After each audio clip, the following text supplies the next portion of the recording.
Pagi tadi saya tengok dalam grup WhatsApp keluarga, saya tengok pokok dia ni nduk atas buk lah, nduk buat video ke apa, tengok kita buk lah. Jadi tengah malam tadi dalam pukul 12,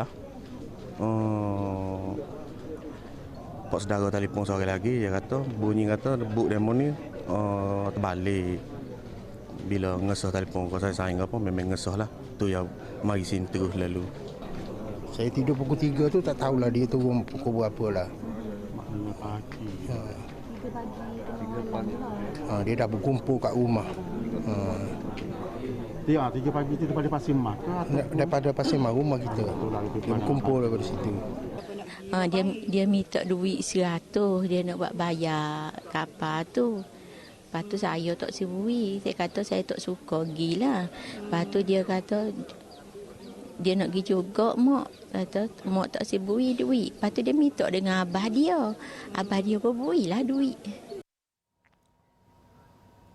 Salam sejahtera, anda sedang menonton cerita-cerita di sebalik berita. Pada ketika ini kita masih menantikan perkembangan terkini terkait dengan COVID-19 dan pastinya seperti yang dimaklumkan sebelum ini, jika Isnin, Rabu dan Jumaat akan ada sidang media harian berkaitan dengan perkembangan COVID-19 dan bagi hari-hari yang saya tidak sebutkan seperti Selasa, Khamis dan pada hujung minggu akan ada kenyataan akhbar akan dikeluarkan bagi menjelaskan perkembangan terkini berkaitan dengan COVID-19.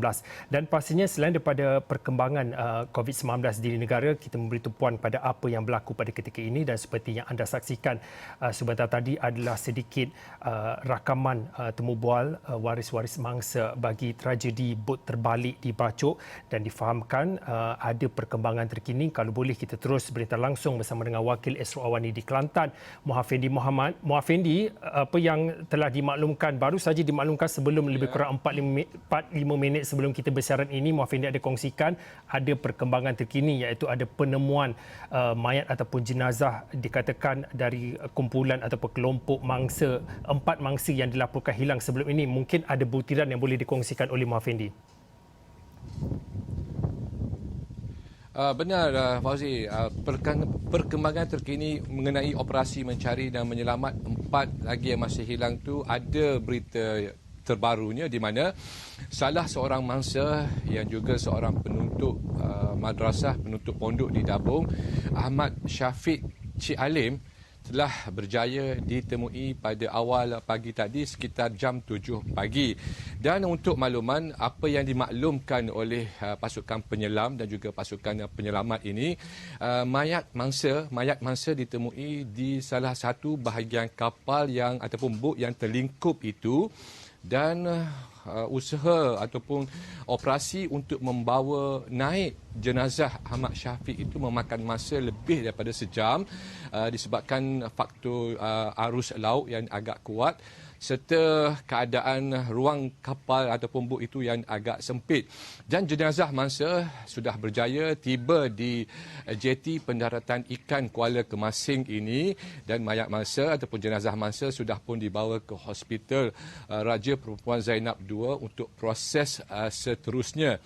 Dan pada masa kini, operasi mencari dan menyelamat 3 lagi rakannya masih lagi diteruskan. Namun skala pencariannya diperluaskan, termasuklah penggunaan aset udara dari Agensi Penguatkuasaan Maritim Malaysia dan juga PDRM. Dan apa yang saya boleh kongsikan, situasi ataupun keadaan laut pada ketika ini berbanding dengan pagi tadi saya laporkan keadaan laut agak tenang. Namun di sebelah petang ini saya mendapat maklumat keadaan laut agak bergelora sedikit, di mana di sebelah petang kebiasaannya di Kelantan ini berlakunya kata tiupan angin agak kuat yang menyebabkan berkemungkinan ombak itu agak besar. Namun begitu, ianya bukanlah satu halangan yang besar buat pasukan penyelamat kerana operasi ini akan diteruskan sehinggalah menjumpai bukti ataupun mangsa yang lain. Ini kerana sepanjang saya berada di jeti ini, bukan saja pihak berkuasa, bukan saja orang kenamaan yang hadir, sebaliknya ahli keluarga, anak, isteri yang setia menunggu di sini bagi mendapatkan butiran, bagi mendapatkan perkembangan lanjut operasi pencarian di kawasan yang saya dimaklumkan 18.1 batu natika dari pantai Kuala Kemasih ini. Dan saya juga sempat menemu ramah Menteri Besar Kelantan Datuk Ahmad Yaakob yang berkesempatan hadir bagi menziarahi dan mendengar taklimat dengan lebih jelas mengenai operasi yang dijalankan oleh pihak berkuasa. Jadi kita dengarkan dulu penjelasan beliau. Mengharapkan benar-benar kepada mereka-mereka yang akan memancing semula hendaklah mematuhi SOP. Kalau sekarang ini mematuhi peraturan-peraturan yang perlu bila kita nak ke laut. Contohnya paling penting ialah baju keselamatan dan melihat juga panduan kaji cuaca daripada semasa ke semasa, sebab kita boleh layari web bahagian kaji cuaca tu untuk kita membuat panduan lah, kerana ada sentiasa diberi panduan tiupan angin, keadaan hujan dan sebagainya. Ini penting kerana sekarang ini maklumat di hujung jari. Jadi kita rasa kita mustahak kita melayari mana-mana jabatan laut ke, jabatan kaji cuaca ke, sebelum kita turun ke laut demi untuk keselamatan nyawa kita. Fauzi, ingin saya jelaskan sebenarnya kumpulan pemancing yang keluar pada semalam ini yang terlibat dalam tragedi ini, mereka bukan satu bot, sebaliknya ada beberapa buah bot lain yang turut bersama pada masa kejadian itu. Mereka keluar sekitar jam 3 petang semalam dan kejadian yang berlaku itu sekitar jam 8 malam. Dan apa yang boleh saya ingatkan ataupun memberi satu nasihat kepada pemancing dan juga peminat sukan ataupun jenis-jenis sukan di laut ni, pada ketika ini seperti yang dilaporkan oleh pihak berkuasa, fenomena ataupun keadaan cuaca yang tidak menentu boleh menjurus kepada satu suasana ataupun satu situasi yang agak bahaya. Memang betul mereka pergi dalam keadaan cuaca yang amat baik, yang laut yang tidak bergelora, namun pada sebelah malam, awal malam, mereka telah dibadai oleh ribut. Dan keadaan ini jika saya dapat kongsikan, saya yang berada di daratan ini, boleh dikatakan dalam tempoh beberapa hari ini, cuaca di sebelah petang di Kelantan ini sentiasa hujan dan juga mengalami orang kata angin serta ribut yang agak kuat di setengah-setengah tempat. Dan saya juga sempat orang kata mendapatkan maklumat ataupun perincian yang lebih detail daripada pihak polis yang sebelum ini memaklumkan kepada kami bahawa lokasi tepat kawasan buk itu pada sebelah pagi tadi tidak dapat ditentukan, namun pada sebelah petang ianya sudah dapat ditentukan.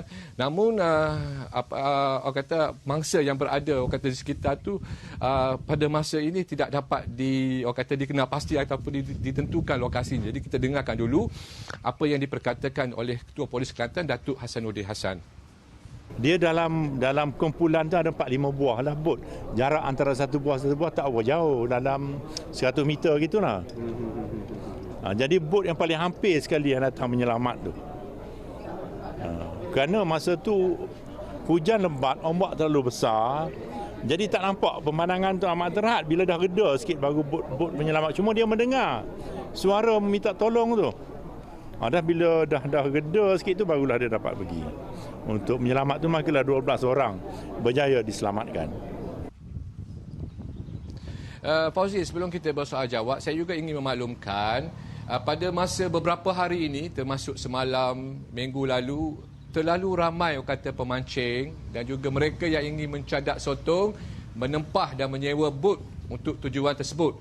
Namun atas ingatan pihak berkuasa dan juga orang kata satu amaran daripada pihak berkuasa, mereka dinasihatkan supaya menghentikan dulu aktiviti memancing ataupun menyandak sotong di perairan Laut Cina Selatan disebabkan keadaan cuaca dan juga faktor cuaca yang pada masa kini tidak menentu, Fauzi.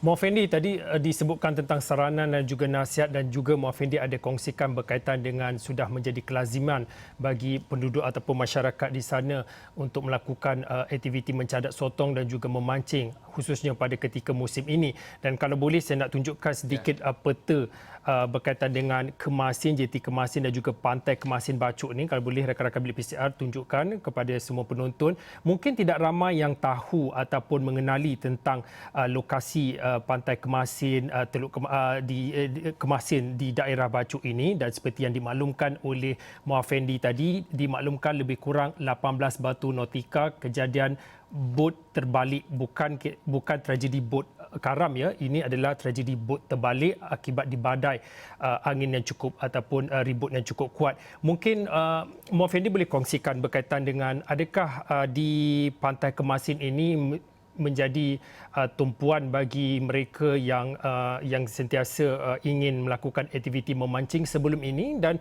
selepas berlaku tragedi ini sudah ditutup kawasannya itu ataupun ada kawasan-kawasan lain juga diberi perhatian seumpamanya?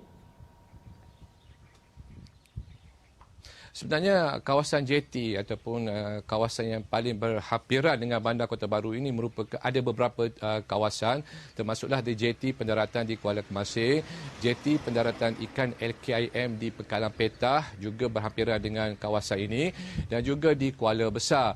Dan ketiga-tiga tempat ini sentiasa menjadi tumpuan para pemancing. Bukan sahaja pemancing ataupun penggemar sukan laut ini dari Kelantan, sebaliknya mereka daripada luar Kelantan. Kerana mereka mengetahui kawasan JT ini mudah untuk diakses, selain daripada mudah untuk parkir kereta, dan mereka juga merasa selamat untuk tinggal kenderaan mereka sebelum menaiki bot dan terus ke laut untuk tempoh 2 ataupun 3 hari. Dan saya dimaklumkan setiap tempahan bot yang membawa pemancing ini mereka kenakan antara RM100 hingga RM150 bagi setiap orang, dan kebiasaannya pada musim ini mereka mendakwa kehadiran ikan kerisi, sotong yang bersaiz besar, dan juga ikan-ikan seperti ikan laut yang menjadi pilihan mereka telah menarik minat golongan pemancing ini tanpa menghirau, tanpa melihat terlebih dahulu kepada cuaca. Disebabkan itulah pihak berkuasa tidak menutup sebenarnya kawasan ini untuk tumpuan ataupun untuk aktiviti laut. Sebaliknya mereka diminta ataupun dinasihatkan supaya merujuk terlebih dahulu kepada Jabatan Meteorologi ataupun pihak yang berkaitan termasuk Jabatan Perikanan dan sebagainya bagi mengetahui ramalan cuaca ataupun keadaan cuaca sepanjang hari ataupun sepanjang 2 hari. Ini bagi mengelakkan berlakunya tragedi seumpama itu. Dan untuk makluman Fauzi juga, saya baru saja dimaklumkan bot yang terbalik itu kini sedang diusahakan ditarik ke muara sungai di kawasan Kuala Kemasir ini untuk tujuan mungkin tujuan siasatan, dan operasi menarik bot berkenaan dilakukan menggunakan 3 buah bot tunda yang turut melibatkan bot laut dalam. Dan setakat ini saya dimaklumkan bot berkenaan akan tiba di kawasan kampung di kawasan Kuala Sungai Kuala Sungai Kemasir ini sekitar jam 7 ataupun 8 malam. Dan saya pasti apabila bot tersebut orang kata sempat tiba di kawasan ini, mungkin satu siasatan yang menyuruh akan dijalankan. Walaupun Fauzi, saya turut juga dimaklumkan oleh secara tidak rasminya kebanyakan mereka yang mengikuti aktiviti di laut ini tidak mematuhi ataupun tidak mengambil berat soal SOP ataupun peraturan. Namun apa yang berlaku ini mungkin dapat membuka mata pihak berkuasa dan juga penggemar sukan lasak ataupun sukan air ini supaya mereka menitik beratkan soal keselamatan di laut, termasuklah menyediakan jaket keselamatan dan juga melihat kepada ramalan cuaca sebelum melakukan aktiviti di air. Ini satu peringatan bukan sahaja kepada saya, bahkan penduduk setempat di kawasan Bacok ini. Mereka juga disarankan supaya menasihati pemancing luar ni akan keadaan laut. Walaupun kita nampak tenang di kawasan perairan sini, 5 batu ataupun sejauh 5 batu nautika ini, namun di sebelah dalam atau sebelah atasnya kita tidak tahu keadaan laut sebenarnya. Tambahan pula cuaca yang tidak menentu ini, Fauzi. Muafendi, lebih kurang kita ada berbaki lebih kurang 1-2 minit ini. Mungkin Muafendi boleh kongsikan kemas kini daripada segi angkanya, daripada 20 mangsa, 12 selamat 5 mayat ditemukan dan 3 lagi masih dalam kategori kategori mencari, dan operasi mencari dan juga menyelamat SAR masih lagi berlangsung. Mungkin ramai yang tidak tahu bagaimana operasi SAR ini dilakukan kerana tragedi ini melibatkan tragedi bot terbalik, bukan bot karam, dan operasi SAR ini pasti ada cabarannya, apatah lagi seperti yang dimaklumkan oleh Muhammad Fendi tadi, musim ataupun cuaca pada ketika ini tidak menentu. Mungkin boleh kongsikan cabaran operasi SAR yang dilakukan oleh pihak berkuasa dan juga pihak yang terlibat dalam operasi ini. Baik, setakat ini apa yang dimaklumkan sejumlah lebih daripada 30 anggota penguatkuasa termasuk daripada pihak polis, agensi penguatkuasaan maritim Malaysia, pihak APM, Jabatan Perikanan, Bomba dan sebagainya telah sedang melakukan operasi pencarian. Dan operasi pencarian ini juga turut dibantu oleh 2 unit udara, satu daripada PDRM dan juga satu daripada APMM. Dan untuk makluman Fauzi dan juga penonton, kawasan tempat tragedi tersebut iaitu 18.2 Batu Nautika daripada pantai Kuala Kemasing ini merupakan suatu kawasan yang agak dalam, dengan di mana sebelum ini para penyelam telah memaklumkan kepada saya bahawa kawasan tersebut mempunyai kedalaman hampir kepada 100 kaki, dan kebiasaannya pada sebelah petang arus laut akan bertambah deras dan kuat yang mungkin akan menyukarkan operasi pencarian, dan sudah pasti skala ataupun luas liputan pencarian itu akan terus dibuka ataupun terus diperluaskan, bukan hanya tertumpu pada kawasan tertentu, sebaliknya mungkin pencarian ini akan diperluaskan sehingga lebih kepada 2 km. Dan saya kira saya akan bawakan perkembangan lanjut sekiranya ada bukti ataupun ada penemuan baru, saya akan laporkan dari semasa ke semasa, Fauzi. Baiklah, terima kasih kepada Muhammad Fendi Muhammad, Wakil Esro Awani di Kelantan, pastinya membawakan kepada kita perkembangan terkini tragedi balik di Bacok, Kelantan. Dan seperti yang diumumkan dan seperti yang dicakapkan oleh Muhammad Fendi, akan ada perkembangan terkini akan dikongsikan khususnya di lokasi bagi membawakan kepada anda sebarang perkembangan terkini berkaitan dengan tragedi itu. Cerita berehat seketika kembali selepas ini.